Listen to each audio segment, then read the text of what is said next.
ನೋಡಿ ವಿದ್ಯಾರ್ಥಿಗಳೇ, ಸಮಾಜ ಕಲ್ಯಾಣ ಇಲಾಖೆ ವತಿಯಿಂದ ಪರಿಶಿಷ್ಟ ಜಾತಿ ವಿದ್ಯಾರ್ಥಿಗಳಿಗೆ ಇದು ಪರಿಶಿಷ್ಟ ಪಂಗಡ ಕೂಡ ಅನ್ವಯವಾಗುವಂತೆ ಇನ್ನು ಕೆಲವು ದಿನಗಳಲ್ಲಿ ಆದೇಶವಾಗುತ್ತೆ.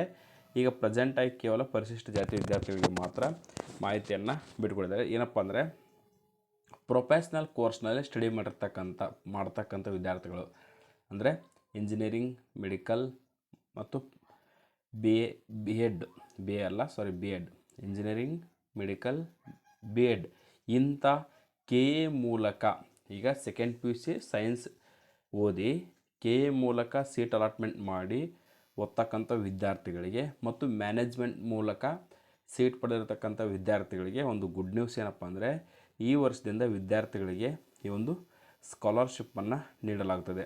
ಇಷ್ಟು ದಿನ ಏನಾಗ್ತದೆ ಕೇವಲ ಗೌರ್ಮೆಂಟ್ ಸೀಟ್ ಅಲಾಟ್ ಆದಂಥ ವಿದ್ಯಾರ್ಥಿಗಳಿಗೆ ಮಾತ್ರ ಈ ಒಂದು ಸ್ಕಾಲರ್ಶಿಪ್ಪನ್ನು ನೀಡ್ತಾಯಿದ್ರು. ಈ ವರ್ಷದಿಂದ ಏನು ಮಾಡ್ತಿದ್ದಾರೆ ಅಂದರೆ ಎಲ್ಲ ವಿದ್ಯಾರ್ಥಿಗಳಿಗೂ ಒಂದು ಏನಪ್ಪ ಸ್ಕಾಲರ್ಶಿಪ್ಪನ್ನು ನೀಡ್ತಾರೆ. ಅವರು ಎಷ್ಟು ಫೀ ಕಟ್ಟಿರ್ತಾರೆ ಎಲ್ಲ ಫೀಯನ್ನು ಗೌರ್ಮೆಂಟೇ ರಿಫಂಡ್ ಮಾಡುತ್ತೆ ಅಥವಾ ಗೌರ್ಮೆಂಟು ಆ ವಿದ್ಯಾರ್ಥಿಗಳ ಅಕೌಂಟ್ಗೆ ನೇರವಾಗಿ ಸ್ಕಾಲರ್ಶಿಪ್ ರೂಪದಲ್ಲಿ ಜಮಾ ಮಾಡುತ್ತೆ ಅನ್ನೋದನ್ನು ಸ್ವತಃ ಸಮಾಜ ಕಲ್ಯಾಣ ಇಲಾಖೆಯ ಸಚಿವರಾಗಿರ್ತಕ್ಕಂಥ ಶ್ರೀಯುತ SC ಮಹದೇವಪ್ಪ ಸರ್ ಅವರು ತಿಳಿಸಿರ್ತಕ್ಕಂಥದ್ದು. ಹಾಗಾಗಿ ನಿಮಗೆಲ್ಲ ಗುಡ್ ನ್ಯೂಸ್ ಏನಪ್ಪ ಅಂದರೆ ಈ ಕುರಿತು ಇವತ್ತಿನ ಅಂದರೆ ದಿನಾಂಕ